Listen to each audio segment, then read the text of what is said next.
So hello everyone, welcome back to Chris's channel. We are Newcastle Fans TV.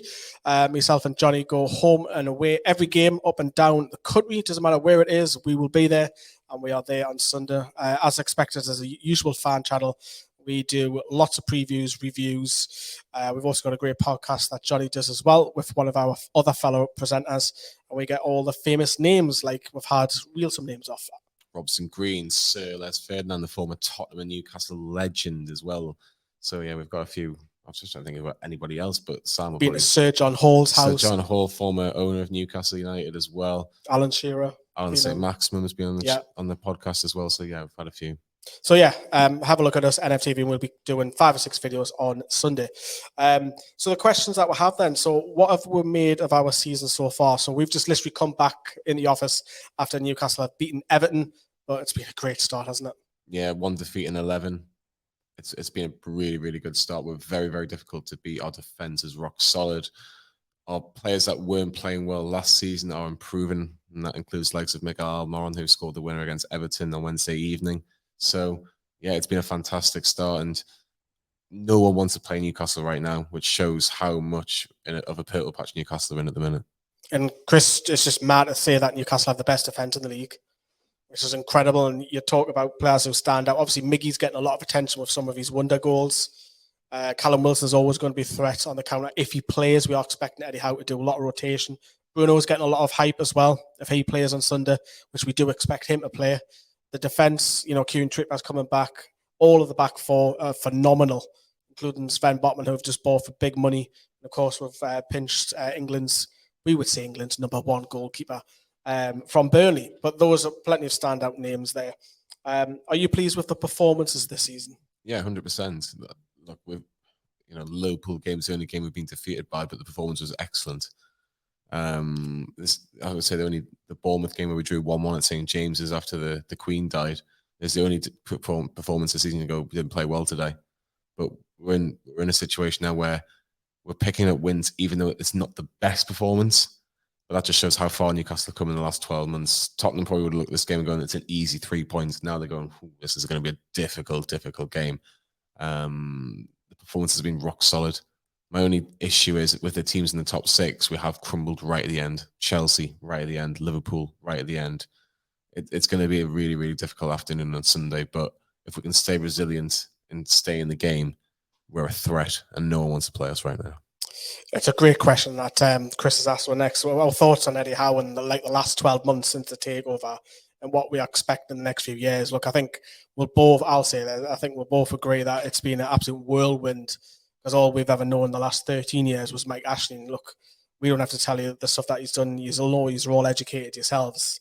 And it's just been, everything has just been on a high, from players to ownership, the more transparent results, different style of brand of football. Instead of being low block, park the bus under Bruce, it's now flowing football, pressing. Like I say, best defence in the league.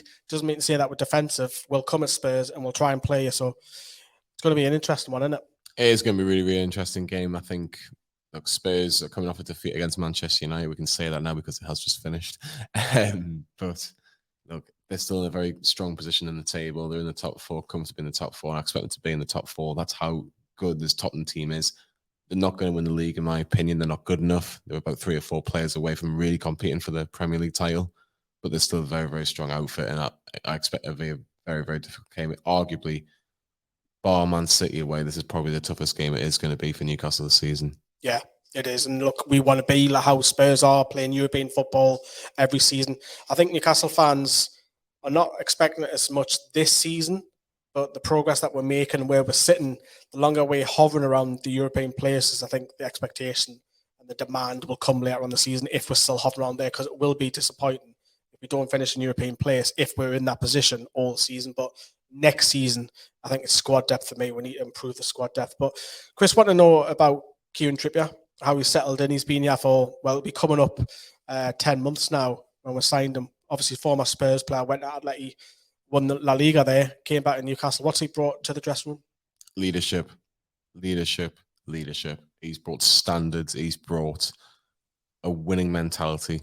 They're the main attributes that Kieran Trippier has brought to this Newcastle team. the fans just love him, they trust him. He's got the winning mentality. You can see on the pitch. He just knows how to kill time as well in terms of winning free kicks, how to delay free kicks, delay throw-ins, just little things, the dark arts of football, if you like. And it's paying dividends. He's got a fantastic free kick, which Spurs fans would have known over the years when he was in North London, on the white side of North London, I should say. But yeah, he's been brilliant. Honestly, he'll get a fantastic reception at Tottenham as well. I think he will. Is he first choice England right back for the World Cup? Because there's plenty to choose from. Well, Reece James seems to be out due to injury. Kyle Walker's had an operation, and then there's Trent Alexander-Arnold, who Gareth Southgate just doesn't trust for whatever reason. So you would expect Kieran Trippier to start that first game for England against Iran. Well, yeah, accidentally the start against Iran. Interesting.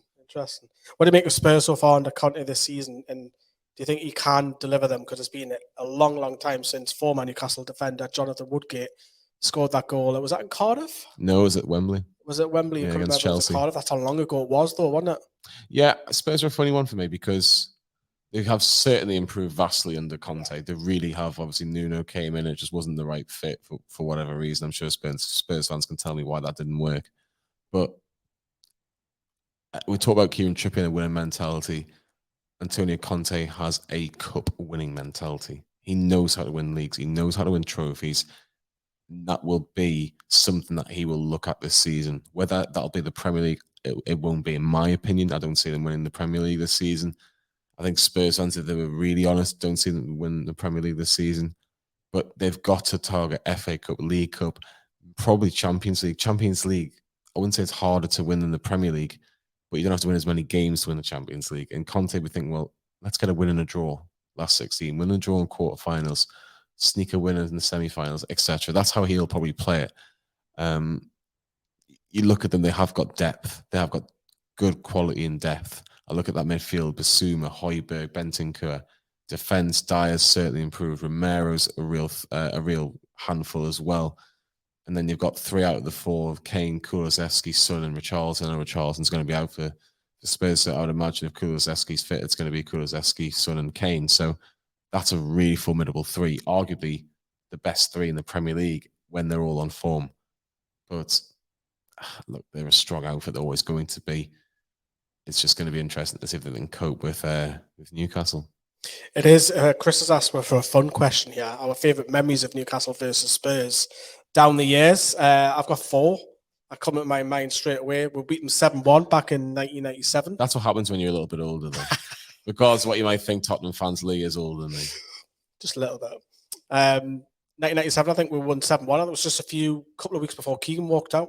7-1. I remember beating them 6-1 in the FA Cup. 5-1 famously when we were already relegated under Rafa, and we were singing our heads off that day.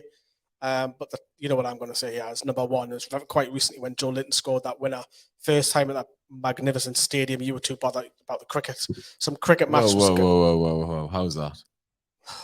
Bad, that Johnny. Some cricket match was going on. He's celebrating cricket. I'm like at this ground thinking, wow, this is Ben amazing. Stokes. He's a Tottenham fan. I said he was a Newcastle fan. He's actually a Tottenham fan. He's from our neck of the woods, though, isn't he? Yeah, he plays at Durham, but just didn't think we would get anything from it. It was Bruce football. It was like, but somehow Joe Linton scored. Because remember, this is Joe Linton when he was playing up top. We won 1-0. I actually was crying at the full time because I was just enjoying smooth. It was red hot, sticky, it was clammy. What a day. It's actually my favourite away day of all time. For me, there's 2 or 3 moments. The one at St. James's Park where Laurent Robert scores 2 worldies. Oh, that's on my daughter's birthday. I should have known that. Exactly. Awful. Absolutely awful. But yeah, that was a 4-0 win for Tottenham. That 4-0 for Tottenham, 4-0 win for Newcastle that day. I remember Obafemi Martin scoring a winner, and that was a rocket at White Hart Lane, the old White Hart Lane. But yeah, that Joe Linton goal sticks in the mind as well. So we've had some good memories as well, and that blatant handball from Eric Dyer as well. Come on, how can we forget about that, Tottenham fans? Come on, it was never a penalty. Even I can say that. Pen. Which Spurs players will get in this Newcastle lineup? I think the obvious 2. Kane and Son, obviously. Who else gets in this team? Centre midfielder. Who's the best midfielder in Spurs? Is it Højbjerg? No, I think Bentancur. I think Bentancur. I like him. I think he's a really good midfielder. I think he would slot perfectly with Bruno. But with Spurs, I'll take what's it call him? I can't pronounce his name. Kulusevski. Thank you. Take him because we're in desperate need of a wing at the minute. Let's be honest. ASM out. Yeah, well, I think Kulusevski, Son and Kane is the best three in terms of Tottenham and Newcastle, if I'm being honest. But Bruno is definitely in that midfield. I think he's arguably one of the best midfielders in the Premier League. I think he'd walk in that Spurs team. The question is also reversed. How many Newcastle players will get in that Spurs side now? I think Nick Pope gets in, which is probably I think all with defenders currently on form right now. Romero's very good. But if you look at our defence and how we're playing, that back four, I wouldn't swap that right now. I wouldn't even take Man City's back four.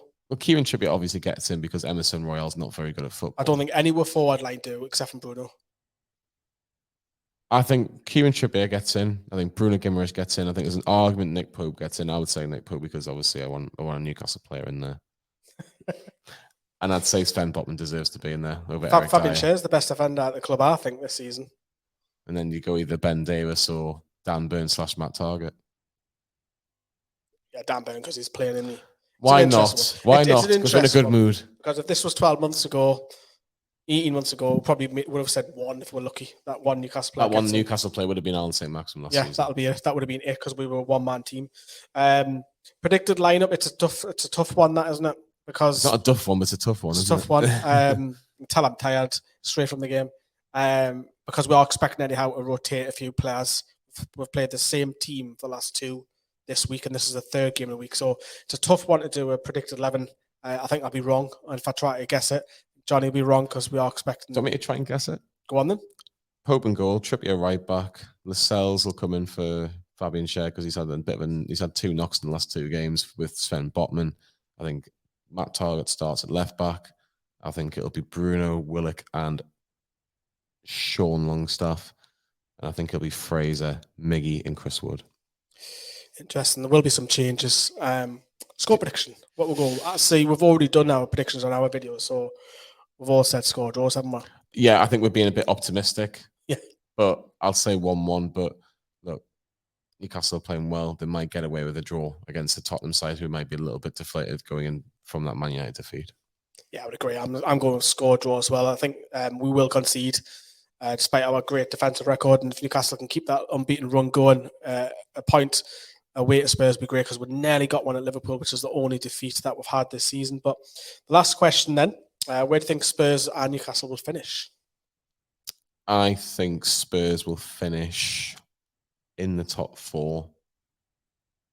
I think Spurs will finish third just. Ooh, where's Arsenal? That's what they want to know. Are you going to upset them? You are, yes, aren't you? I am actually, because I, to be honest, Spurs fans loved me. Not anymore, they didn't. No, but Spurs fans absolutely loved me when Newcastle beat Arsenal 2-0 because I shared a video of Champions League having a laugh, and that went absolutely viral. Spurs fans, I must have had about 100 followers from just Spurs fans in general that night. But I think Spurs will finish third. I think Arsenal finish second. I think City finish first. So I think Spurs. Get the team Chelsea get in there. I think Chelsea will be I think I can't really separate Spurs and Chelsea, but Chelsea don't have an out-and-out goal scorer, in my opinion. I think Aubameyang, yes, he's a good player, but will he score as many as Kane? Will he score as many as Son? No, he won't, in my opinion. In terms of Newcastle, I said 8th at the start of the season. The fact they were playing well, I always want to think we can finish a little bit higher. If you're asking me right now, I think Newcastle finished 7th this season. Ooh, tasty. See, I don't want European football unless Newcastle go and splash the cash. I think squad depth isn't there. So, yeah. But I said comfortably top 10, and I'm being blown away by that currently at the moment, which is great. But we get European places. I should take the channel on European tour. That'd be great. Well, Tottenham fans can help us with that, considering they've been in the Champions League final. So I'm sure they can tell us where the best places to go are in the future. Yeah, that'd be great, wouldn't it, if we can go on a European tour, take the channel on there, because we've been starved of it for years and years and years. But yeah, we're NFTV, Newcastle Fans TV. Make sure you check us out over on YouTube. We've been doing this for 6-7 years. We love it. We're home and away, as I mentioned earlier on. Me and Johnny go every game. So yeah, thank you very much, Chris, for having us.